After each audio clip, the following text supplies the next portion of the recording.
Bismillahirrahmanirrahim. Assalamualaikum warahmatullahi wabarakatuh. Alhamdulillah, syukur kepada Allah kerana kita dapat diberi peluang untuk datang ke majlis ilmu ini. InsyaAllah kita dapat manfaat sepanjang hidup. Sebelum kita mula, format dia adalah Saudara Zahid akan memberi ceramah selama 2 jam. Lepas tu kita teruskan dengan soal jawab. But before that, as customary, I will have to introduce the speaker, even though he doesn't need introduction. Please bear with me.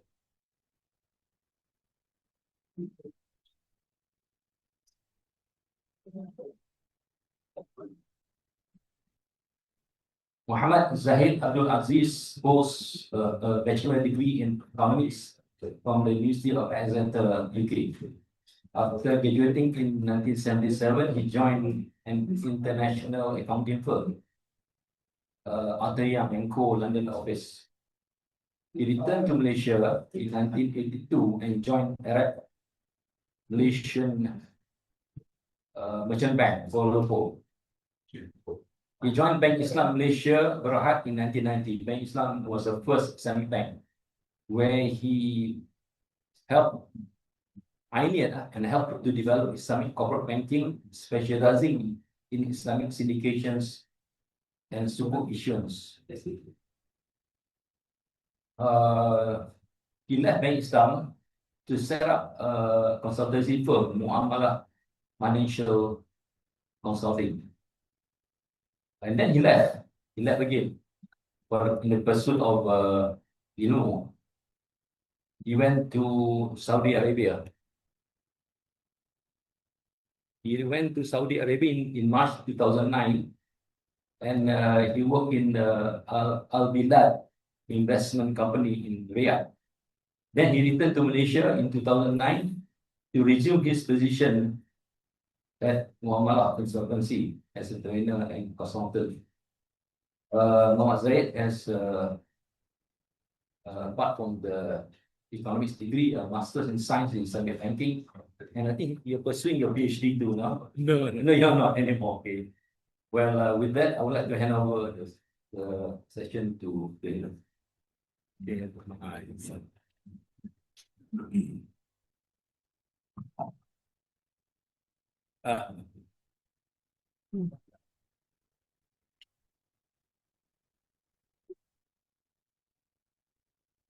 Bismillahirrahmanirrahim.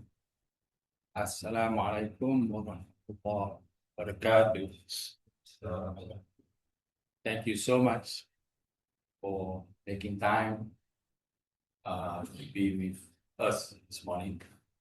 Dan terima kasih khusus pada Datuk Syukri Hussein, better known to us as Syuk, for sponsoring this event. And for those of you who are not for cops, let me warn you, you are surrounded by them. So, kita mula majlis baca umur kita Al-Fatihah. Alhamdulillah. Ya kana. Alhamdulillah rabbil alamin. Allahumma shalli ala sayyidina Muhammad wa ala alihi wa sahbihi ajma'in. Okay, I see that there is a lot of confusion regarding the topic. There's nothing to do with inflation. Basically, the topic is a topic which is a shock you. I don't know how many of you have seen my video with Ustaz Nodros. The video alone has reached about 22,000 views. And he made TikToks of it. TikToks have been a few 100,000 views. Some of you, I think most of you have known what movement for monetary justice is all about. I hope. So basically, movement for monetary justice is an NGO in Malaysia formed by basically myself, Prof. Kamil, a few professors, a few scholars, and a lot of professionals to basically handle the monetary issue. Monetary issue is not monetary policies that you decide in the parliament. It's about young people, it's about us, it's about inflation that we suffer, it's about our children. I think I can say without hesitation, every single child that we have had problems getting jobs. We send them to university, they qualify, and we are so happy that we expect them to get a job as soon as possible. We find that it takes them a long, long time to get a job.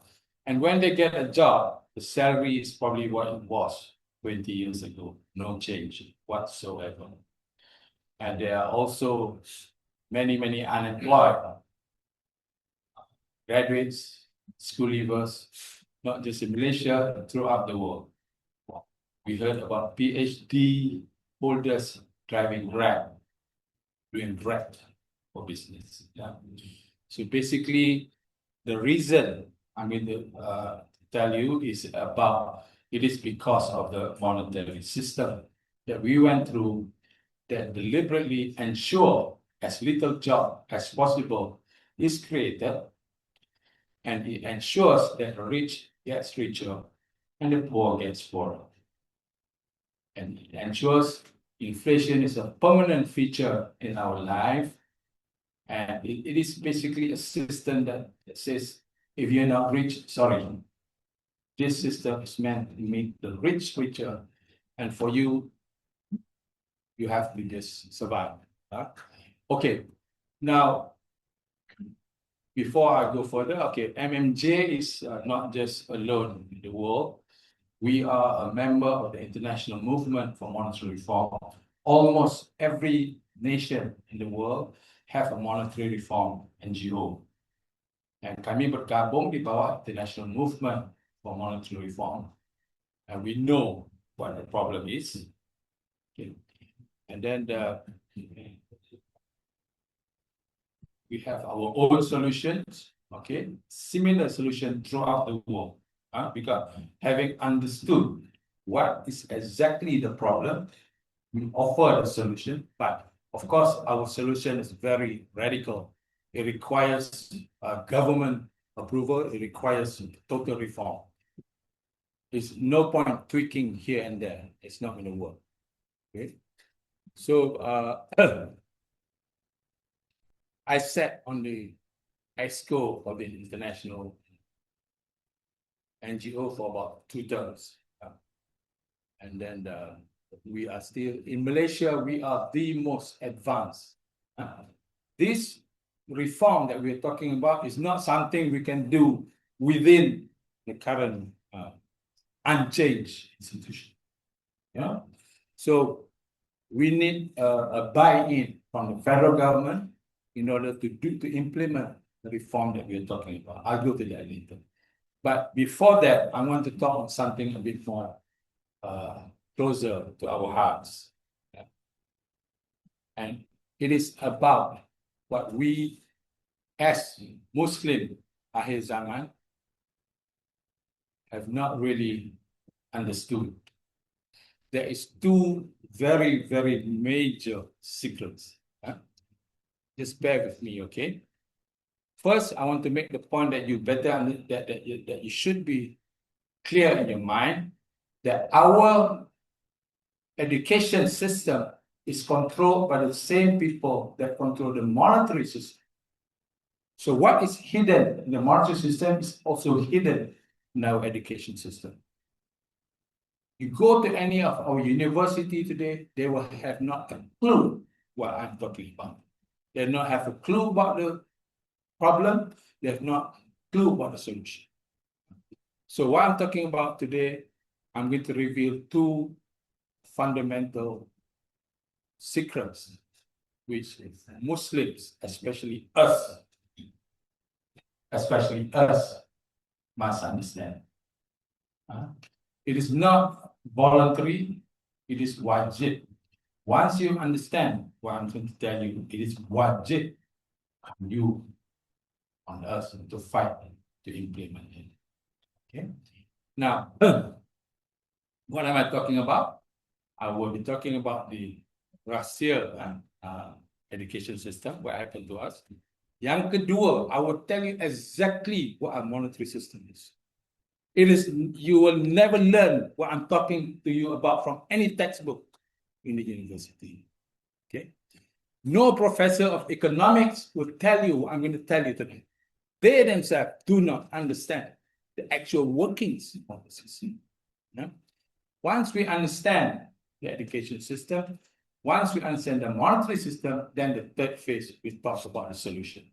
That one we may differ. You may have your own solution. We have the international movement on monetary reform have their own solution. This is not a competition of I know better than or you know better than. I'm here, thank you to Brother Shukri, be able to reveal to you some secrets that I know, that I feel incumbent upon me to share with you.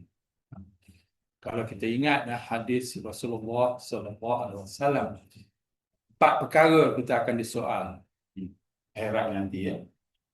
Yang pertama ditanya, Allah akan tanya kita tentang umur kita. Apa yang kita buat dengan umur kita. Yang kedua dengan kudrat kita. Aku beri kamu kudrat. Apakah kamu telah buat dengan kudrat tersebut? Yang ketiga, aku telah beri kamu harta. Apa yang kau telah buat dengan harta tersebut? Today, I'm going to talk about ilmu. Allah juga mengatakan, aku telah beri kamu ilmu. Apakah kamu telah buat dengan ilmu tersebut? Today, I'm giving back to you berkaitan ilmu. 2 perkara yang umat Islam akhir zaman wajib faham. Ya. Baik. Before that, sebelum tu, let me just give a little bit of background. Why I'm able to be in the position I am today. Yeah. All my life, kalau tanya Zahid nak jadi apa, saya nak jadi lawyer. Ayah lawyer, semua lawyer lah. I want to be lawyer. And then I learned that lawyers' salary very low. Halfway, I decided to become economist. So I felt it was nice to be graduate economics and then work as an economist.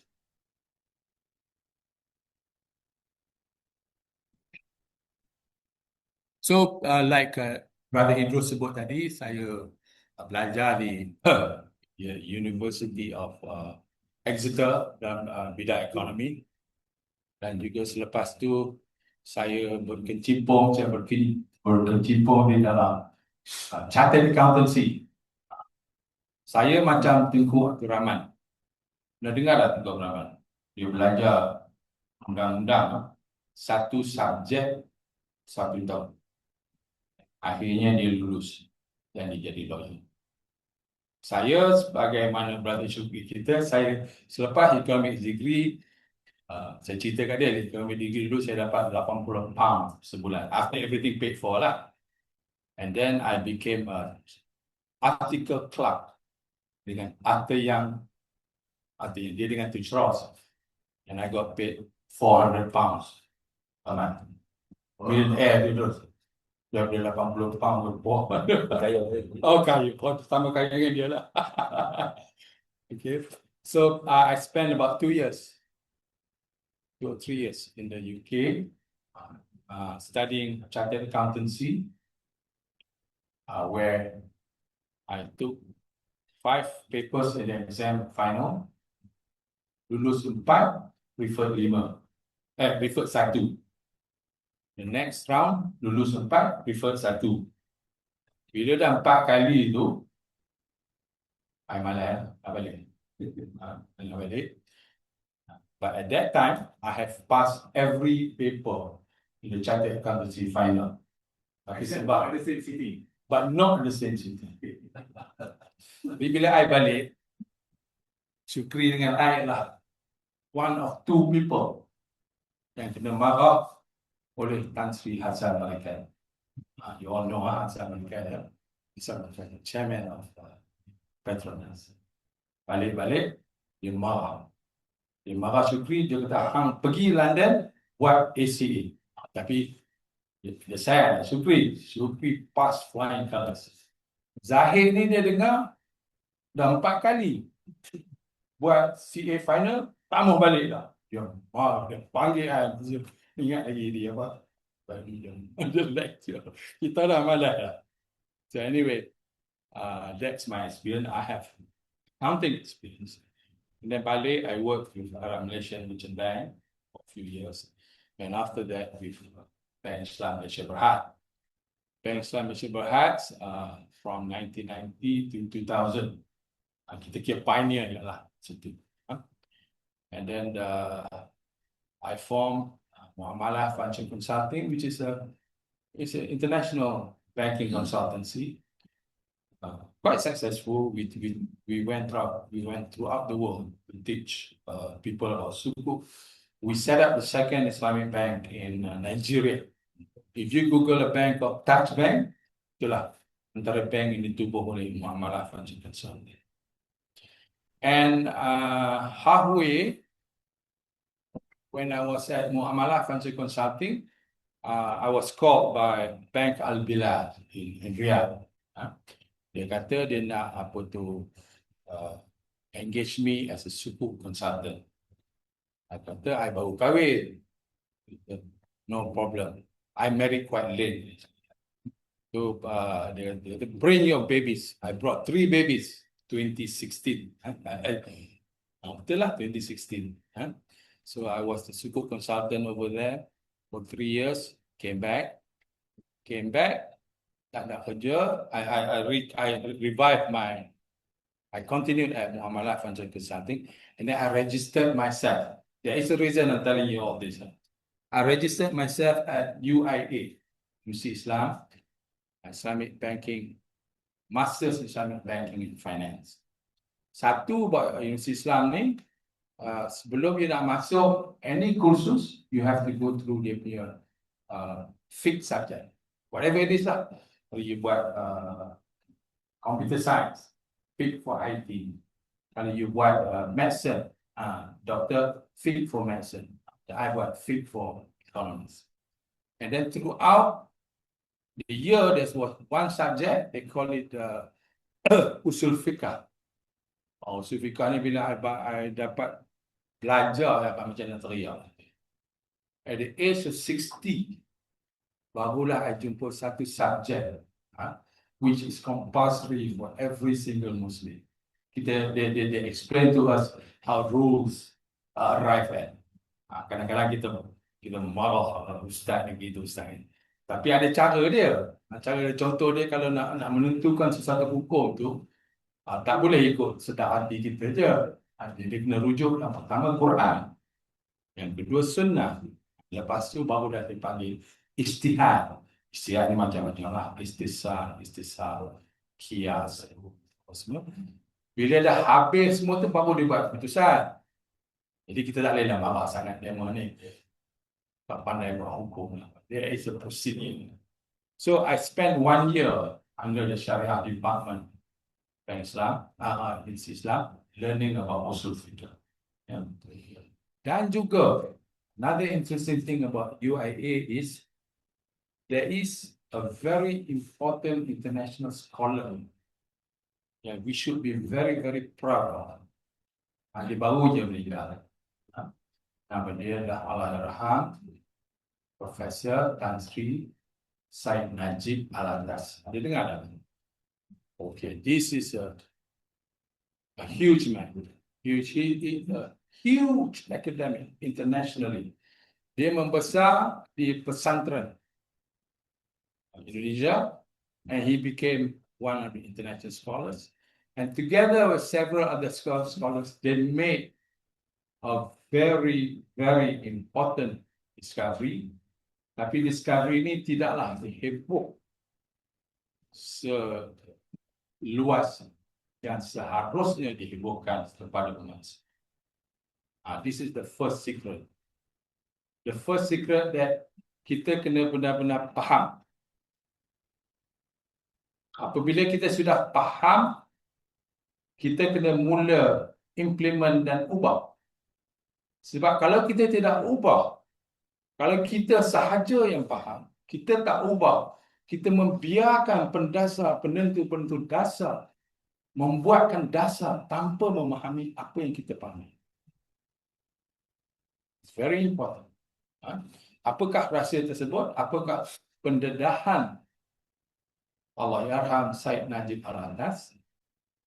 Pendedahan dia ialah bahawa our education system is based on a Western world view. We sound very unimportant, irrelevant, but it is the cause of our problem. The basic problem we face today is because of this. The inflation, the unemployment, the low salary, the rich gets richer, the poor gets poorer. Gaza and Palestine is because of this. Tapi it was never given the correct treatment.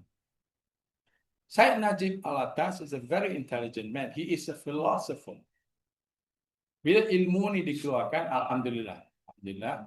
Walaupun tidak sehebat yang sepatutnya, Universiti Islam Malaysia Antarabangsa tangkap maksudnya dan dia cuba melaksanakan apa yang Prof. Najib beritahu. Ya. So, I want to spend some time in this subject. I want to impress on you what is the importance of the discovery of Syed Najib Al-Atas. Yeah.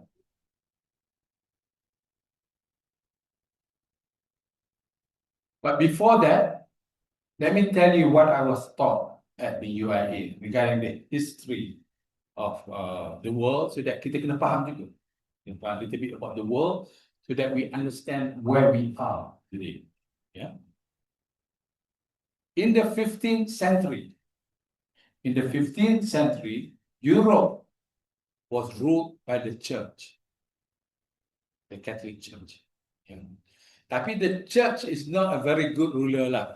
Orang dia tak suka. They don't like the church in the government. So they all rise up, topple the church, and replace the church with a different kind of government. If they, okay, before I forget, the book that is written by Professor Najib Al-Atas, the most important one is Islam and Secularism. Dalam bahasa Malaysia, secularism. Di dalam bahasa Malaysia dia Islam dan secularism. Okay. In 15th century, the people of Europe did not like the church, the government. So they all bangun, they rose and they toppled the church.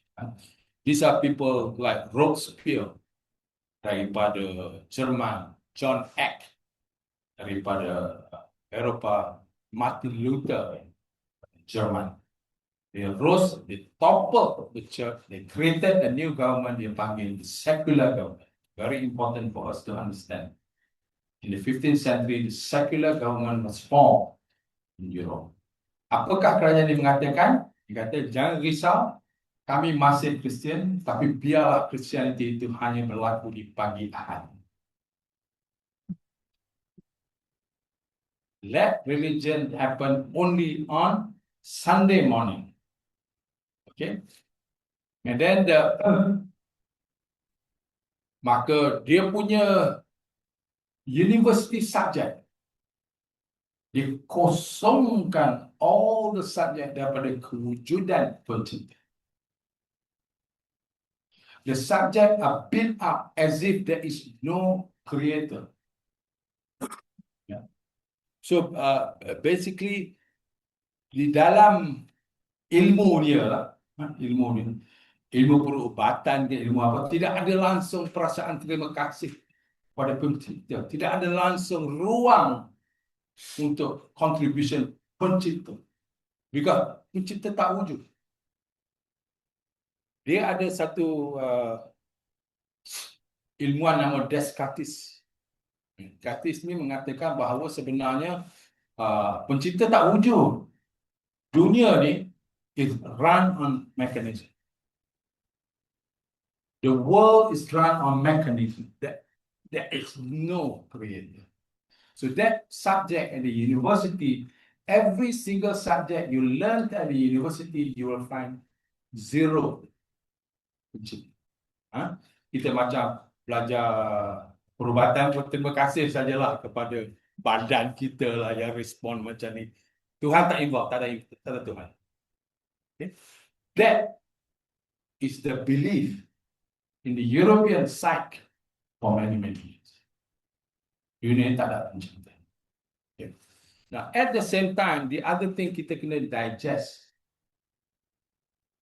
Dan saya berasa tak sebut pun dalam sekolah.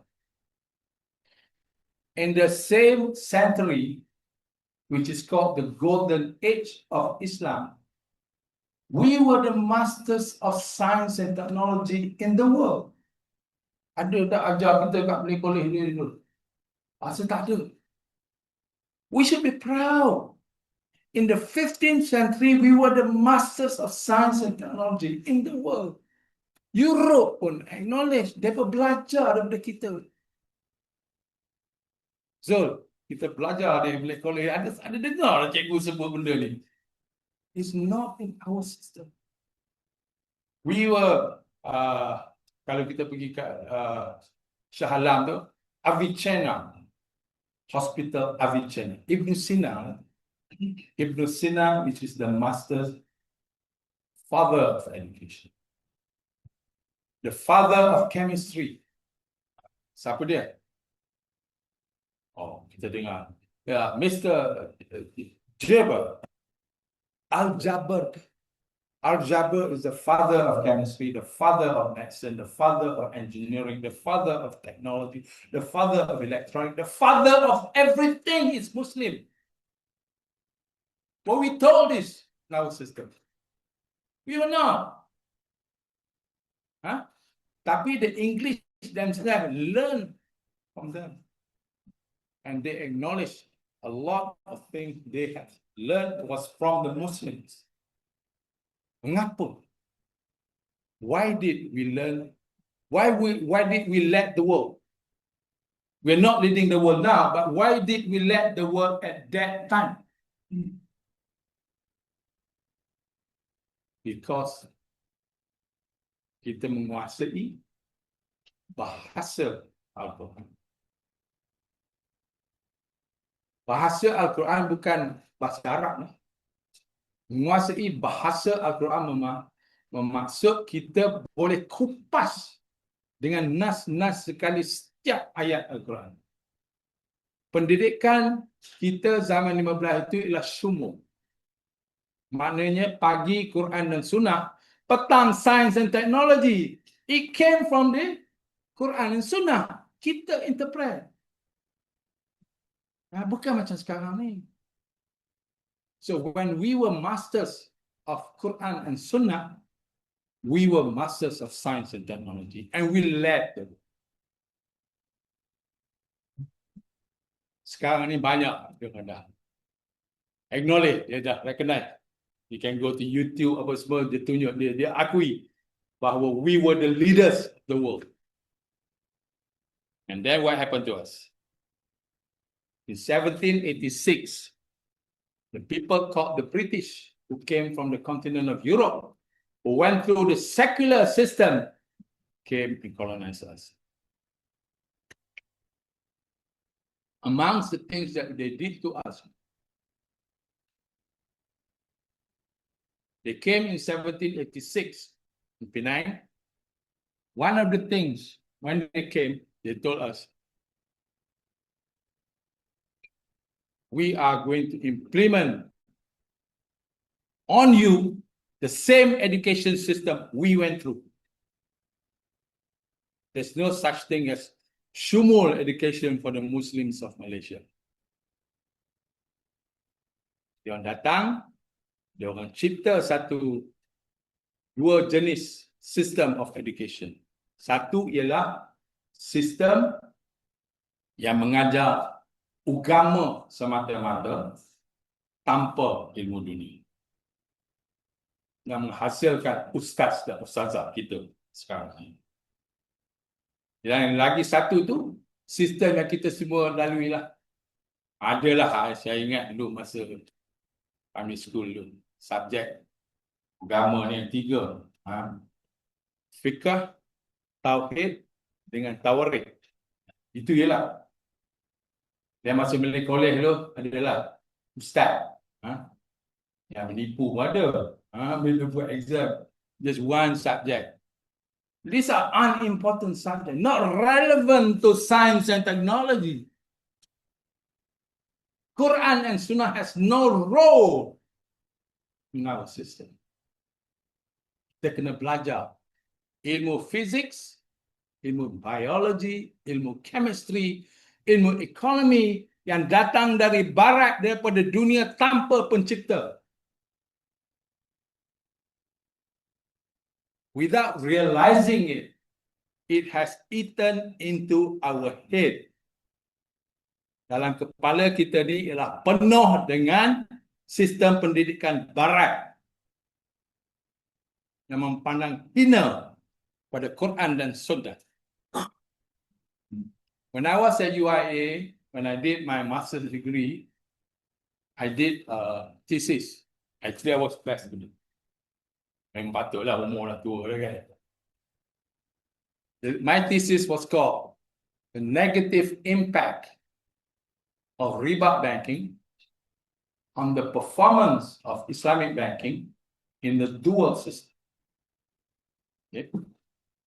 So bila I buat thesis tu, parts of the chapter I tulis lah based on my experience. I have 10, 15 years experience in Islamic banking. I did not need to refer that tulis. My supervisor datang. I think most of you who have done thesis will understand that there will be a supervisor. My supervisor daripada Burma, Musliman. Brother Zahid, where is the reference for what you have just written? References? Yes. Every thesis, every sentence you write must be a reference. Betul. Yang akhir saja tu kita punya pendapat. Everything you say from page 1 to the end kena ada reference. I don't see any reference in what you have written. Sis, this is what I wrote based on my experience. Dia kata, brother, you are just a master student. You're not entitled to have an opinion. I kena buang lah. Itu, you all must understand that itu disciplinary thesis writing in the whole world. Every sentence, every statement you make must have a reference. Kalau tak ada, buang. So macam mana I nak buang? Kalau I buang, tempang apa ni. Thesis kan. So I pun masuk internet nak nampak lah sikit. Nama Pakistan yang bagi lah. The point I'm trying to make, which we must absorb in our mind now, the point that I'm trying to make, there is nothing in your thesis you can write without reference. Yang kedua, you are forbidden from writing any ayat Quran or Sunnah in your thesis. Do you know that? You are forbidden unless you are from the Islamic faculty. If you are from the economics faculty, the biology faculty, the geography society, you are prohibited from mentioning any ayat Quran or Sunnah as a basis for your argument. Unless that particular ayat was quoted by Professor Hawkins in Harvard, Professor Ford, Cambridge. Kalau dia kebetulan dia dah sebut ayat Quran tu in their paper, yes, you are allowed. If nobody has mentioned that ayat in any article in the world, you must delete. What is the implication? The implication is our body of knowledge in Malaysia today is empty of Quran and Sunnah. So how can you say you are living Quran and Sunnah? How can you say you are defending the Quran and Sunnah when the education system prohibit you from mentioning this? So what I'm trying to tell you today is the reform is huge. It is not just twinkle policy, tinker the policy here settled. No, it is basic. It comes from the beginning. You have to change ourselves. And I can tell you, without hesitation, you can change the government 20 times, 50 times. There will be never any change in what we are going through today.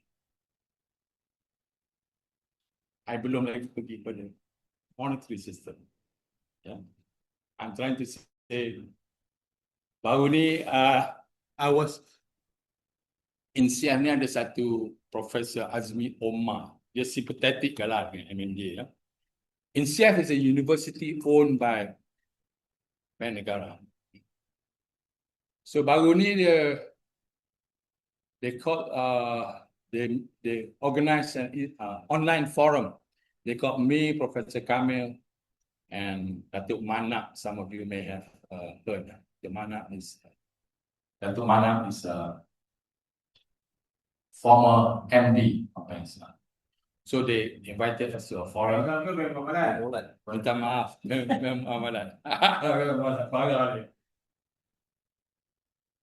So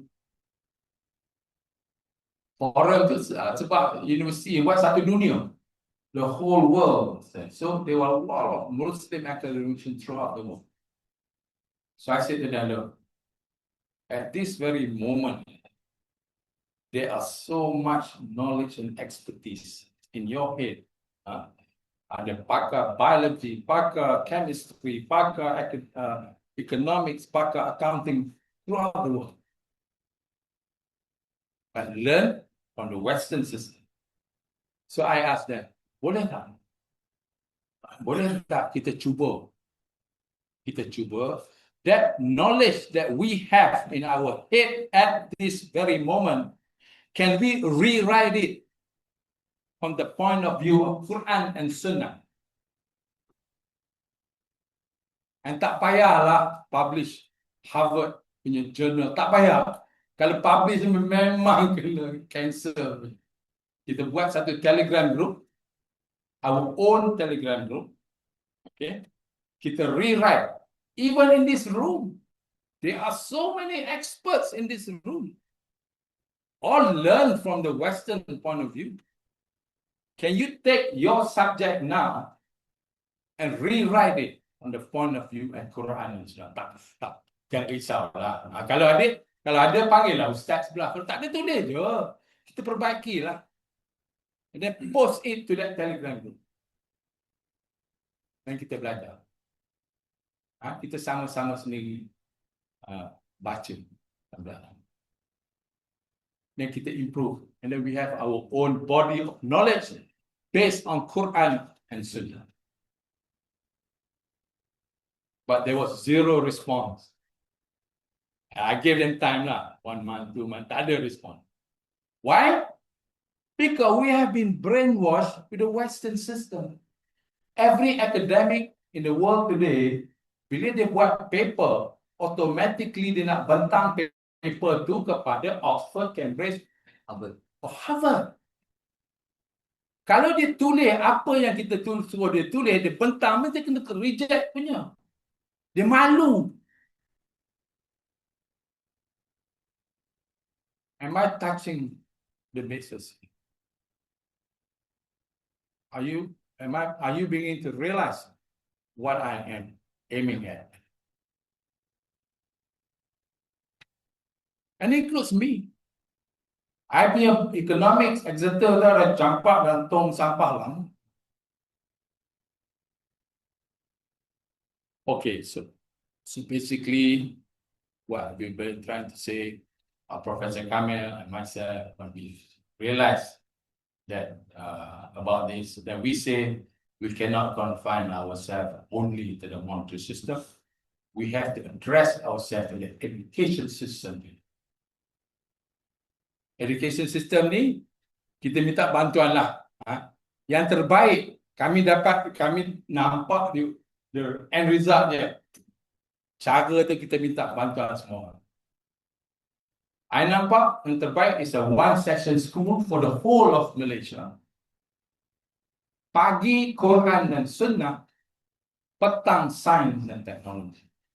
Tak payahlah all those music apa semua, tak payahlah. Kita buat one-session school, pagi Quran dan Sunnah, petang sains dan teknologi. InsyaAllah, if we are able to do this, then we will be able to recover. Kita tinggalkanlah. Okay, just for the sake of getting the exam, kita belajar lah. But in parallel, we build up our whole subject, build based on Quran. Yeah, itu satu. Right, now I'm going to move to itu rahsia pertama. Rahsia ni kalau tidak ada dalam federal government kita, tidak akan ada perubahan for the next 50 years. I can tell you that. You ask economic policy from them, they will never be talking about what I am talking.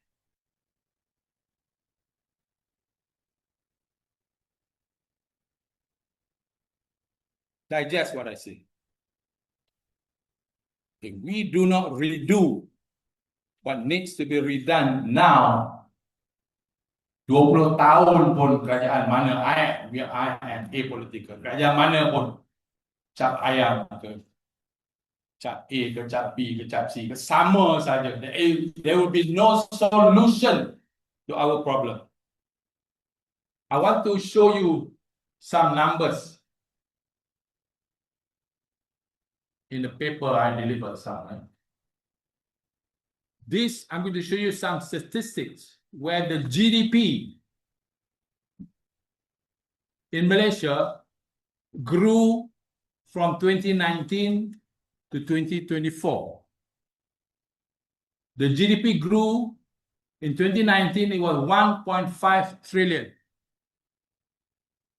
In 2024, it's 1.9 trillion.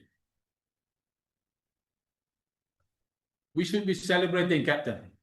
GDP naik. How many percent? 22%. Let me tell you the effect on the people of this 22% increase in GDP. Unemployment did not go down. Still, 1 million and about. The poverty gap between T20 and B40 rose 3.7 times. At the time GDP increased 22%, the poverty gap worsened.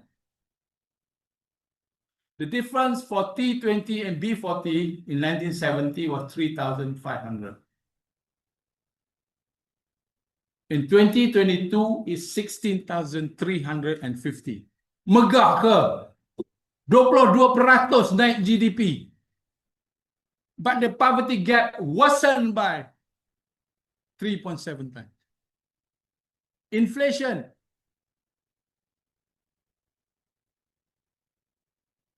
In 2018 to 2024, the inflation rate was 21%. 1960 to 2023, 512%. I still remember, I'm sorry I have to mention the name, but it's the only name I remember. Our finance minister a few years ago, Brother Rafizi, inflation in Malaysia 2%.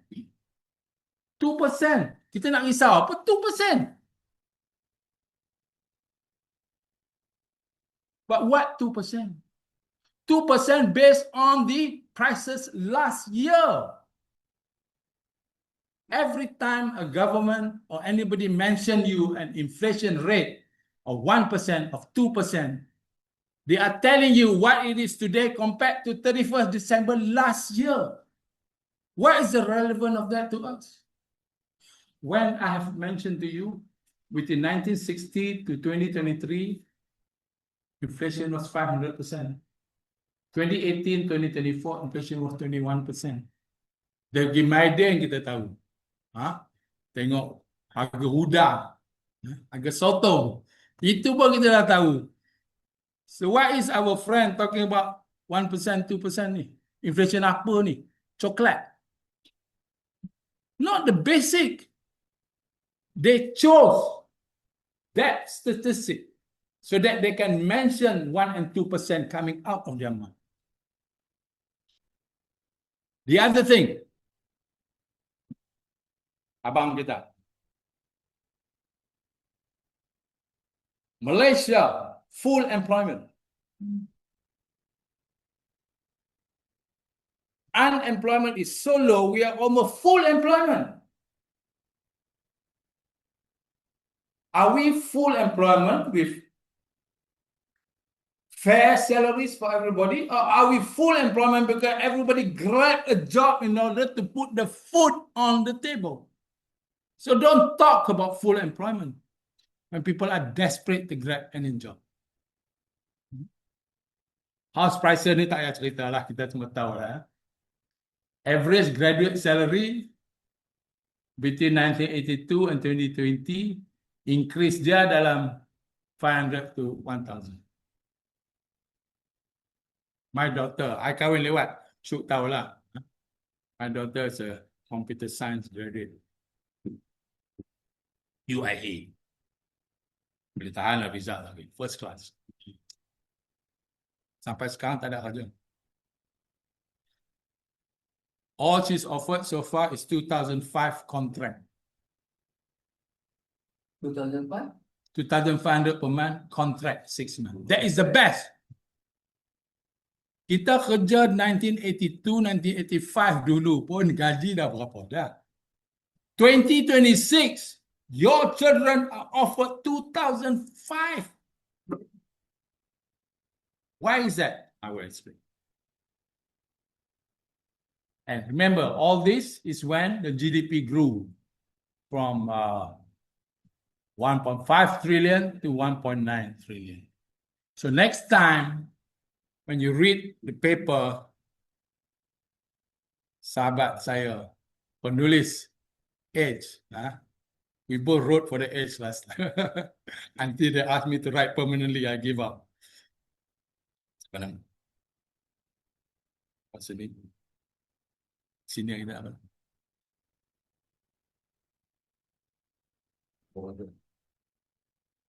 Saudara Ridwan Halim, age writer. So today, if you open the newspaper, you hear people talk about inflation of 2%. You hear about GDP increasing. You hear about full employment. You know what these numbers are. Now, I'm going to tell you now about the monetary system. Okay? But let me first tell you why jobs are not created. Okay? In every nation, okay, 70% of jobs are created by what we call the SME. Small, medium enterprise. Ini bukan jual pisang saja tau. This is salaries turnover of 50 million and below. Definition of SME. They contribute 70% of jobs in Malaysia and every nation in the world. In the world, the banks gave them loans at most 7% in total. Total of their loans to the SME sector that create 70% of jobs. 7%. Malaysia ni okey sikit lah. 16%. Brother, you are the Prime Minister of Malaysia. You are in control of the bank. After this, I tell you banks create money. But you are in control of the bank. You know, if you're able to direct the banks to give the money to the SME that creates 70% of jobs, jobs in Malaysia will go up. Please tell me why no Prime Minister of Malaysia is able to do that. Why can't any Prime Minister of Malaysia direct Bank Negara to tell the banks, give your loans to the SME? Seorang pun tak boleh kata. Seorang pun takut. Semua takut. Kenapa dia takut? Okay. Now, let me tell you about the monetary system.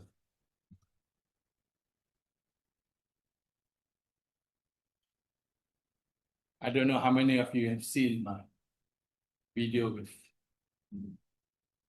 Ustaz Nordros. Ustaz Nordros, di dalam video tu, one of the question dia tanya saya tentang Bank Negara. Saya kata Bank Negara is the problem.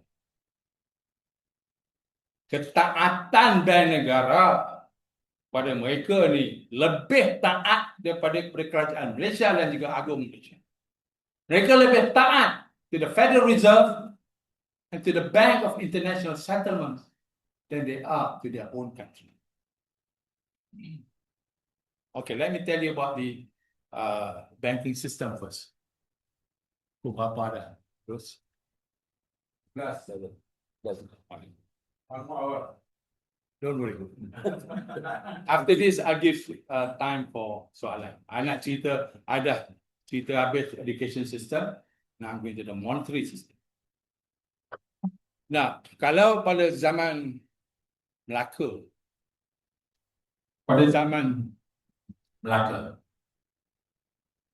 we need money, we need money in order to develop the economy. Contoh, kita duduk dalam satu pulau lah. Saya carpenter, Idris farmer, everybody producing their own thing, tapi duit tak ada. When there is no money, the economy cannot function. So duit ni, purpose dia is to develop the economy. Kita boleh bayar, bagi duit kat Idris, dah ambil barang dia, bagi duit kat saya, ambil barang saya, the economy develop. Zaman Melaka, it used to be the coins, the gold coins and the silver coins. Tapi mainly silver lah. Belah Asia ni banyak silver. Okay lah, setakat yang ada. Tapi dari di situ pun you all kan boleh imagine kalau silver coin tu tak banyak, macam mana ekonomi nak berjalan? You can imagine only, kan? And then the British came. Dia perkenalkan duit kertas.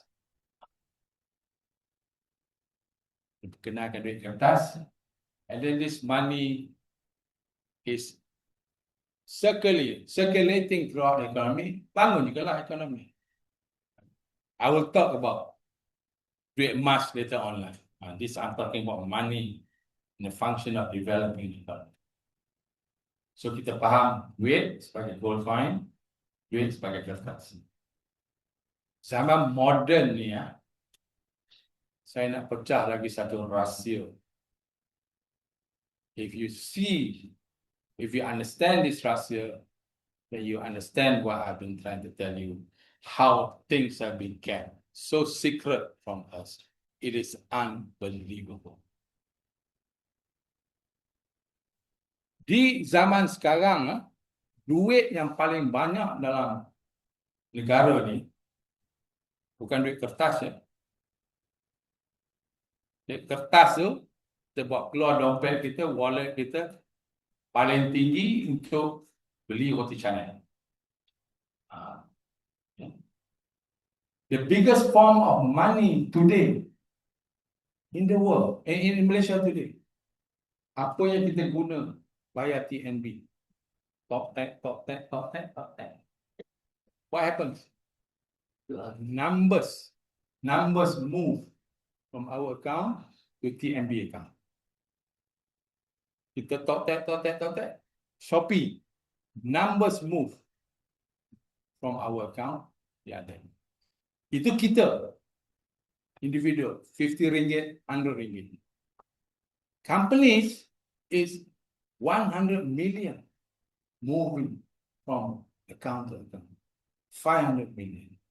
So the biggest form of money in the world today are numbers that move from bank account to bank. Boleh tak? You comfortable with that? It's important. Macam kat Melaka tu kita tahu macam mana ekonomi, duit move ekonomi kan. Now we need to understand how the economy moves in the modern times. We need to understand what is money. Money are in terms of numbers in our bank account that move from bank account to bank. Itulah duit sekarang yang menggerakkan ekonomi kita. Okay? Tadi dah kita nampak dah masalah. Bila duit itu tidak pergi kepada SME, jobs are not created. Today, 70% of loans pergi ke mana? The personal sector and the personal loan. Okay. Let me get to who creates the numbers. Of course, kita kerja, kita dapat, okay lah. Tapi, kalaulah di Malaysia ni dah berbilion-bilion duit ada di Malaysia ni, kebanyakan duduk dalam bank account. Who created it in the beginning?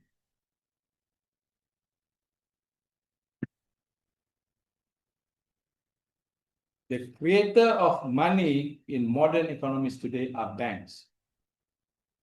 Banks are money creators. Okay, mereka lah yang mencipta nombor dalam bank account. Now, I want to make sure every one of you understand that, how that happens. Okay? I usually explain that by telling you about a new bank. A new bank, kita buka bank baru lah, bank kita lah. Bank Makoba. Bank Makoba, kita pun collect 100 juta cash. Budak-budak, nenek datang, buka savings account lah, current account lah, dia letak cash dalam bank kita, 100 juta.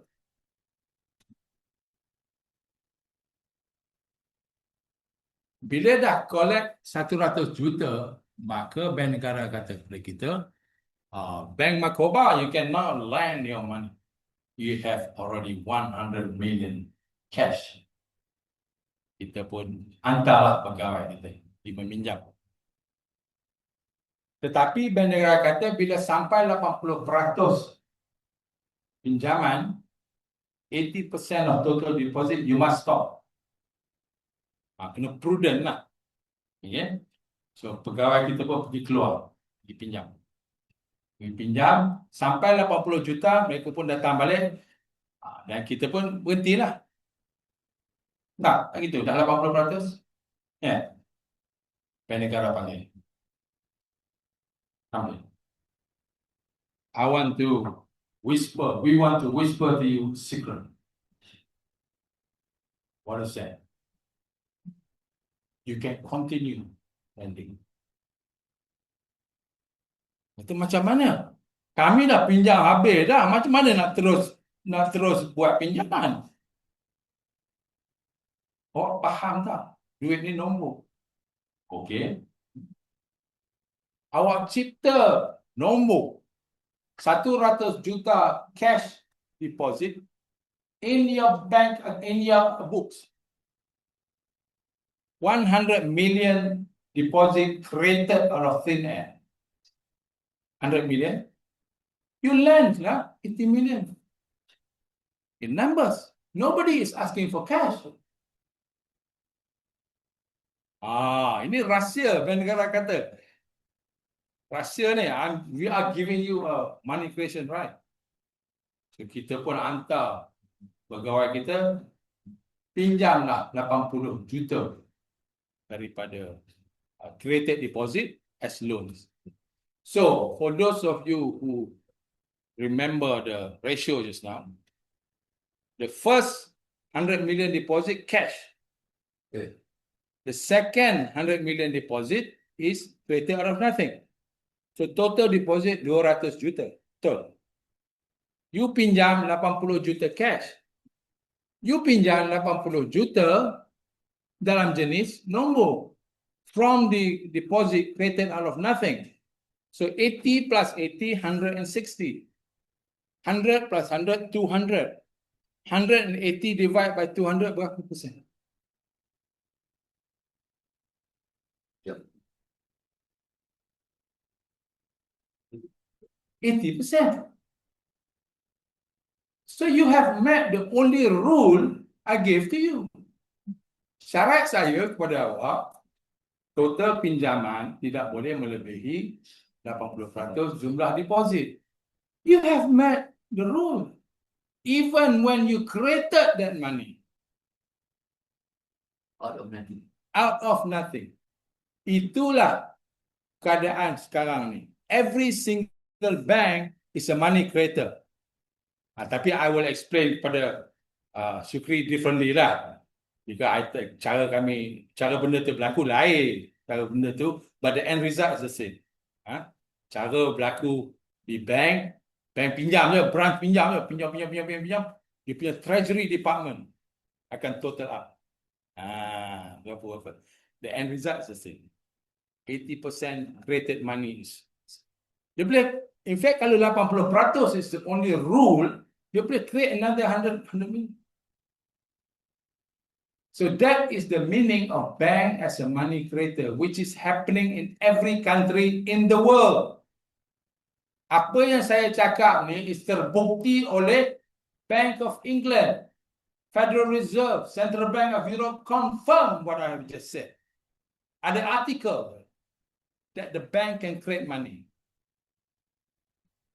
So the point I'm trying to make is, in the modern world today, the central bank have given the right to create money to the banks, To the commercial bank. in commercial banks. So if you have been given the right to create money, do you agree, is it a national right? You agree it's a national right?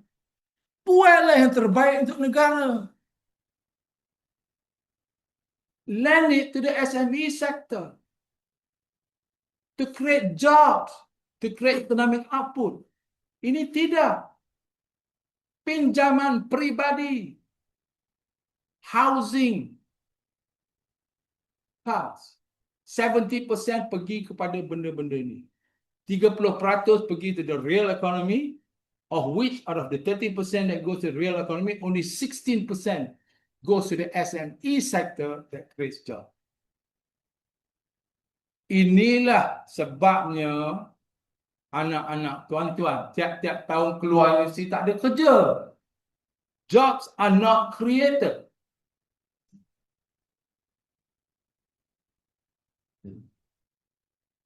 Engineer. Yang ni saya paling kesian sekali. Zul, you start kerja lu berapa gaji Zul? 985. 985. Sekarang berapa starting salary? Tak banyak beza. Saya paling kesian engineer. Engineer ni memang universiti kerajaan duk push. UIA beribu-ribu engineer produce. Dia dapat kerja, dia baru keluar universiti. Lulusan engineer. Dia keluar. Cari kerja. Dia dapatlah satu offer. Mungkin today dia dapat satu offer, gaji 2,000. 2026 gaji 2,000 engineer. So dia jumpalah apa tu pegawai tu, bos. 2,000 ni sikit sangat kata. I cannot accept. Anak 2 orang. Syarikat kata apa?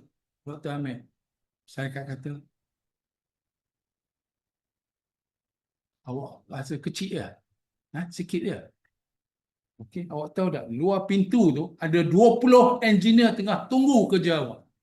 This is the end result of what is happening today. Of Bank Negara not directing the money to the real economy. Bank Negara ni Allah. Do you know that the Federal Reserve is the Central Bank of America, which is owned by the private sector. 5 keluarga Yahudi memiliki bank negara Malaysia, USA called Federal Reserve. Siapa dia? Rothschild, Rockefeller, Morgan, Kunlup gitulah. Warburg. And I have just explained to you, bank creates money. If you control the Central Bank of America, you are creating money for the world. Dia nak pastikan satu dunia mempraktikkan perkara yang sama di Amerika. They control a bank of international settlements di Basel, Switzerland. Tiap-tiap tahun, bank negara, governor bank negara Malaysia, governor bank negara India, Pakistan, semualah go to Basel, Switzerland, beri red carpet treatment, and they are dikumpul satu bilik, dan mereka dia mengatakan kepada mereka, you are God's gift to your nation. And this is the policy you must go back and implement in Malaysia. Samalah, Seti ke siapa ke, 2 kali setahun. Meeting at the ECB. Basel. And who is Basel? Who is Bank of International Settlements? It is owned by Federal Reserve. Yang kita tahu dimiliki oleh 5 keluarga Yahudi. Bank of International Settlements, the first governor are 2 ex-governor Bank of Israel.